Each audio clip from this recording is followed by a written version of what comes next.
नमस्कार।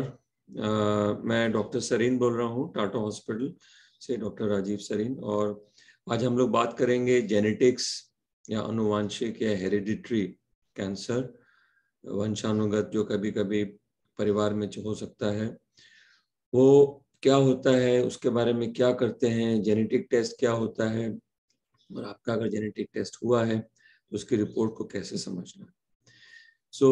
सबसे पहले मैं आपको बताऊंगा कि हम लोग कब किस पेशेंट में हम लोग सस्पेक्ट करते हैं जेनेटिक्स होने का। हर एक पेशेंट को तो जेनेटिक्स क्लिनिक में नहीं भेजा जाता है, कुछ पेशेंट्स को ही भेजते हैं। इसका कारण है कि कैंसर जो है बहुत अलग अलग कारणों से होता है।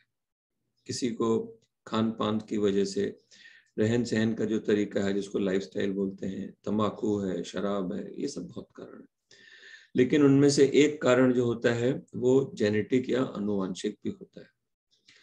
और अलग अलग कैंसर में आनुवांशिक या जेनेटिक कैंसर होने की जो प्रतिशत है वो अलग होता है।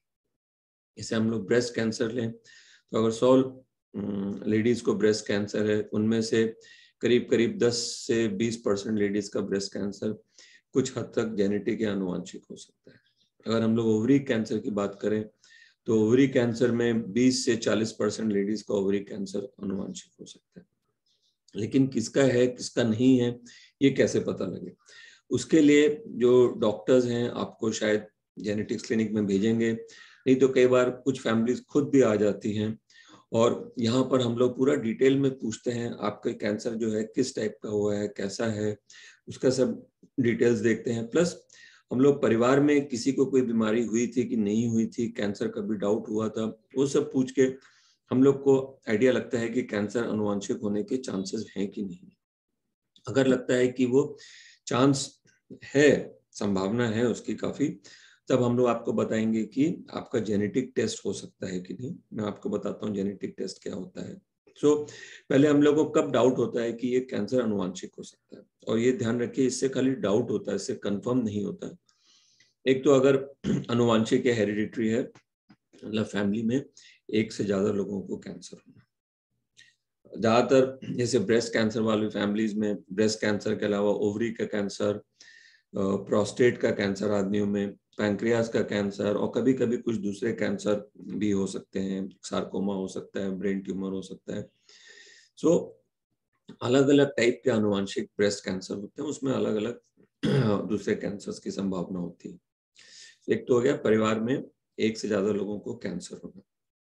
दूसरा है कैंसर किसी को हुआ है परिवार में, शायद और किसी को ना हो या एक आध जने को हो, लेकिन जिसको कैंसर है उसको काफी कम उम्र में हुआ हो। हर एक कैंसर की एक साधारण उम्र होती है। जैसे कुछ कैंसर होते हैं, प्रोस्टेट कैंसर ज्यादा करके 60 साल के ऊपर होते हैं, ब्रेस्ट कैंसर ज्यादा करके 40-50 साल के ऊपर होते हैं। अगर किसी को वही कैंसर उस उम्र से काफी पहले हो जाए तो हम लोग उसको बोलते हैं अर्ली ऑनसेट और यंग एज कैंसर।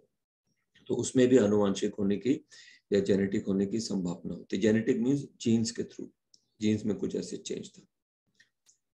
तीसरा होता है कि अगर किसी को एक से ज्यादा कैंसर हो, एक ही इंसान को, तो हो सकता है फैमिली में ना भी हो, बहुत यंग एज में ना भी हुआ हो, बट किसी एक लेडी को दोनों ब्रेस्ट में कैंसर हुआ, एक ही साथ समय पकड़ में आया हो या आगे पीछे, एक बार सपोज 45 साल की उम्र में लेफ्ट ब्रेस्ट में हुआ और 8 साल के बाद जाकर के राइट ब्रेस्ट में हुआ, या किसी को पहले ओवरी में कैंसर हुआ बाद में ब्रेस्ट कैंसर हो गया, या इसका उल्टा पहले ब्रेस्ट कैंसर बाद में ओवरी कैंसर, या पहले कोलन कैंसर था बाद में यूट्रस कैंसर हो गया। जब कभी भी ऐसा होता है, किसी को भी एक से ज्यादा कैंसर होता है, या उसको कम उम्र में कैंसर होता है, या उसके परिवार में और भी लोगों को कैंसर होता है, तब हमको डाउट होता है कि ये इस इंसान का कैंसर जो है जेनेटिक्स यानी जीन्स में कुछ ऐसा चेंज है उसकी वजह से हुआ है, या आनुवांशिक या हेरिडिटरी है जो कि फैमिली में चलने वाला है।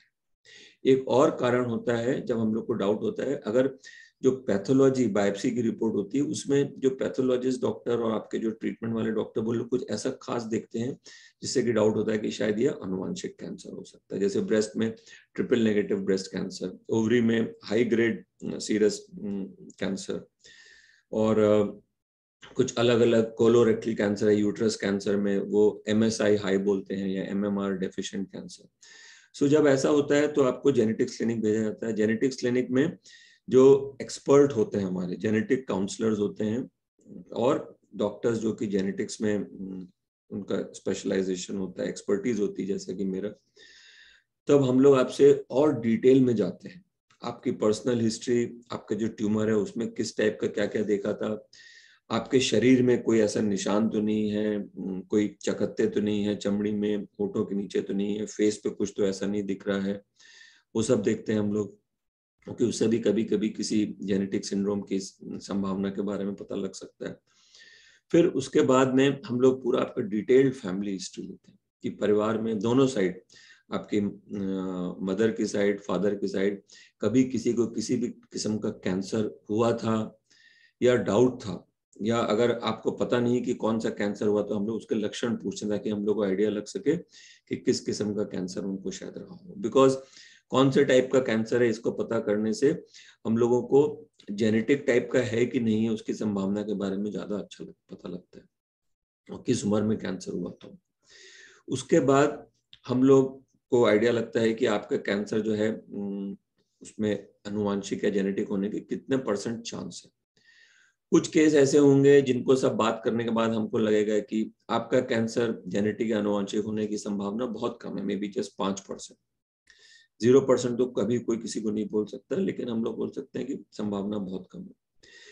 कोई दूसरा ऐसा केस होगा उसमें उसकी जो पर्सनल कैंसर हिस्ट्री और फैमिली हिस्ट्री, उसको देख के लगेगा हम लोगों को ऑलमोस्ट शर्तिया 100% हम लोग श्योर हैं कि ये कैंसर इनका जो है वो अनुवांशिक या जेनेटिक टाइप का है। बिकॉज अगर बहुत कई लोगों को हुआ हो, खासतौर पे कैंसर हो, तब हम लोग बोल सकते हैं।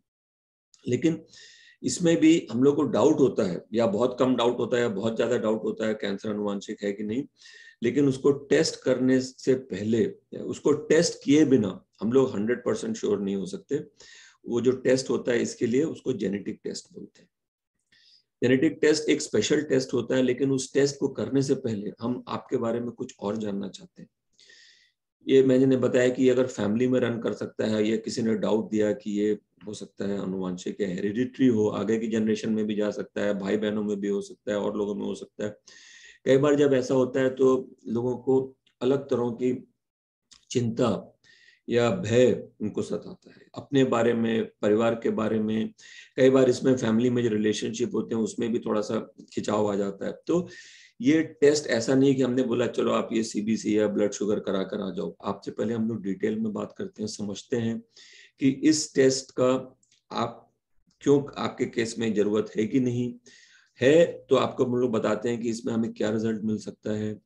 आपके बारे में पता करते हैं कि अगर सपोज रिजल्ट में म्यूटेशन मिला या जेनेटिक टाइप का कंफर्म हुआ, तो उसका आपके इलाज के बारे में, आपके आगे के ट्रीटमेंट के बारे में, आपके आगे के चेकअप के बारे में, आपकी फैमिली के बारे में, उसमें क्या मदद मिल सकती है, और ये पूरा आपको समझाते हैं। और आपके मन में क्या चल रहा है, आपको कोई चीज परेशान कर रही है, वो भी हम लोग समझने की कोशिश करते हैं। फैमिली में आपस में लोगों के रिलेशनशिप कैसे हैं, कौन किसका सपोर्ट सिस्टम है, ये सब भी हम लोग मालूम करने की कोशिश करते हैं। इन सब के बाद आपको हम बताते हैं किस टाइप का जेनेटिक टेस्ट आपके केस में कर सकते हैं कि नहीं, और उसका टाइम कितना लगता है, उसके रिजल्ट क्या आ सकते हैं, उससे आपको क्या मदद मिल सकती है आपके परिवार को, और उसका खर्चा कितना है।